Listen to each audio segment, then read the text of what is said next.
They say that there are those people who are born with greatness. Then there are those who are not born with greatness, but they discover their greatness and they develop their greatness. And then there are those who greatness is thrust upon them. Yesterday we had a guest speaker on Zoom. Her name is Adina Stilleman. She told a story about her great-grandfather who in the early 1900s was living in Europe in a city near Krakow. And he told his wife he wants to go to Israel to help develop the Yishuv, the Jewish settlements that were in Israel at the time. His wife, which was her great-grandmother, was pregnant at the time, but didn't want to tell her husband that she was pregnant because she was afraid that he wouldn't want to go then. So she sent him off to Israel to help develop the land of Israel. Tragically, she got a notice a short while afterwards, a telegram that her husband contracted malaria trying to drain the swamps. And after that, he passed away at a young age. She gave birth to this son. And when the boy became old enough to realize, he saw that he's the only one in his class that doesn't have a father. And he came crying to his mother bitterly. And he said, "Ma, why am I the only kid in my class who doesn't have a father? I don't have a father to sit next to me in the synagogue. I don't have a father to study with on Shabbat. I don't have a father to put me to bed and tell me stories. Why am I the only one in my class that doesn't have a father?"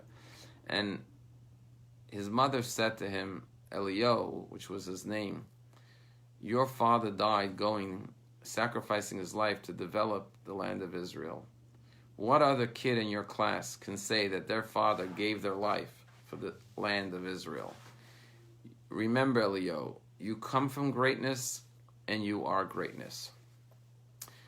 Every Jew comes from greatness. We all come from Abraham, Isaac, and Jacob, Sarah, Rebecca, Rachel, and Leah, which means we all have greatness within us, which means we all have to discover and reveal that greatness that we have within ourselves. Today is one of the most joyous days on the calendar. It's Lag BaOmer.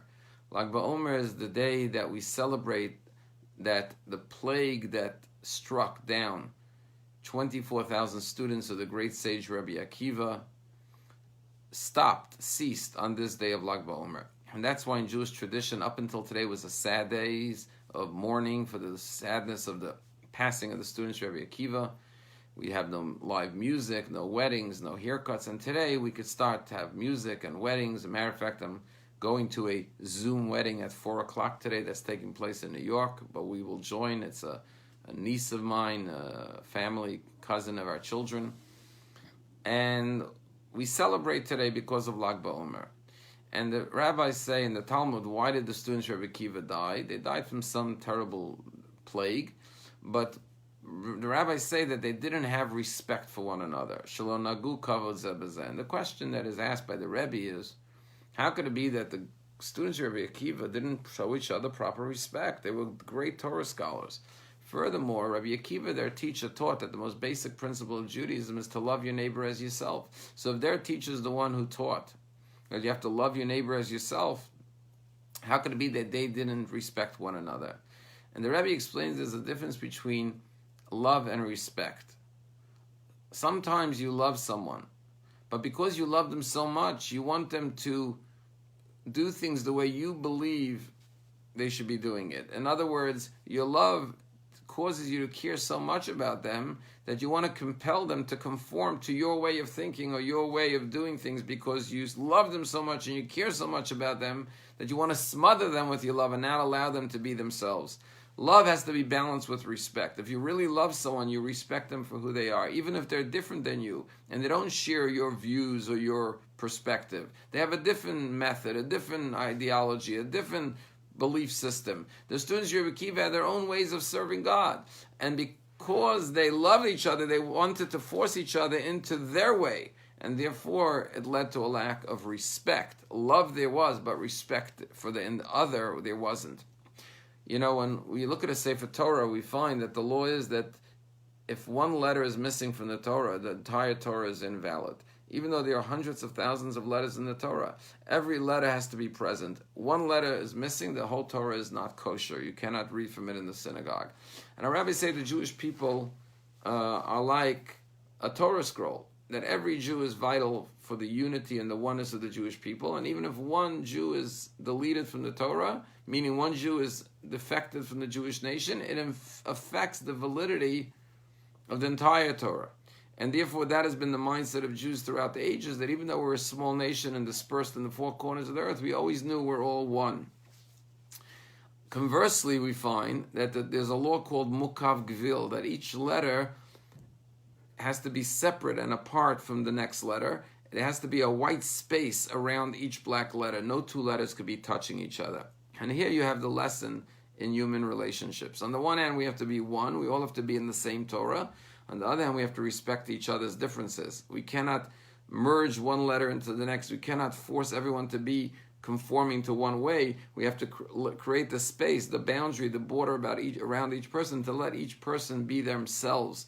Why? Because everyone has their own uniqueness within, and you have to allow them the self-expression of who they are as an individual and respect them despite their differences from who you are. Just like the parts of your body. Every part of your body serves another function.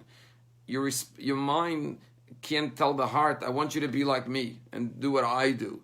Or your heart can't tell your liver, I want you to do what I do. Everyone understands that the body only functions well when everyone does their function, serves their individual unique purpose, why God created them.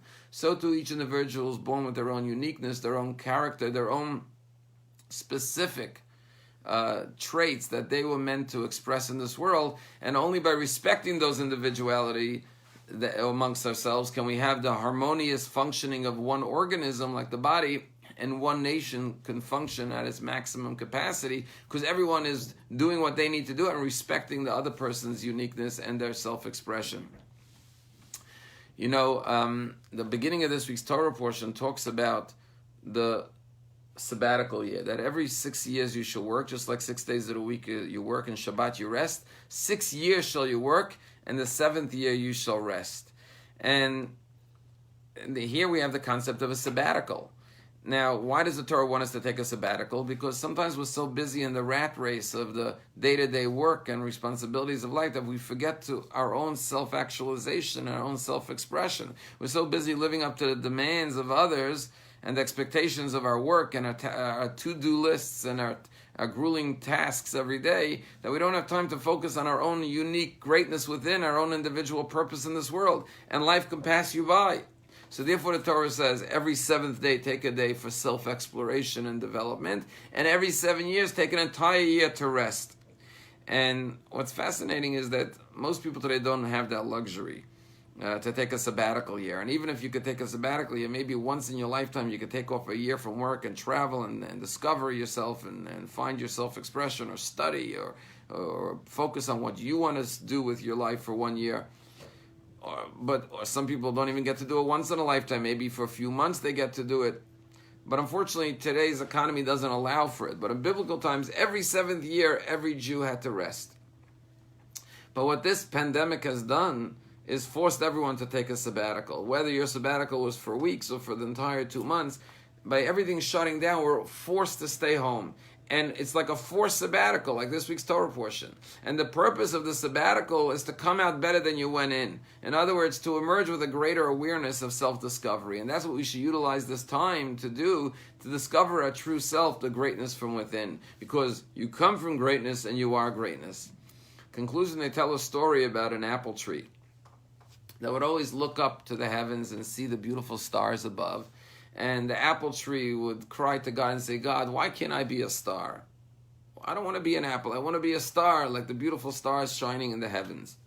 And God would say to the apple tree, be happy. You're a beautiful apple tree. People love your fragrance, your aroma. They love walking by you and admiring your shade and your beauty. And when people are hungry, they could be refreshed and nourished by your delicious apple. But the apple was never satisfied. He always cried to God, I want to be a star. I want to be a star. And one day, the apple fell from the tree and it hit the ground and it split in half. But instead of splitting vertically, the apple split horizontally. And when the apple cracked open horizontally, it discovered that within it there is a star.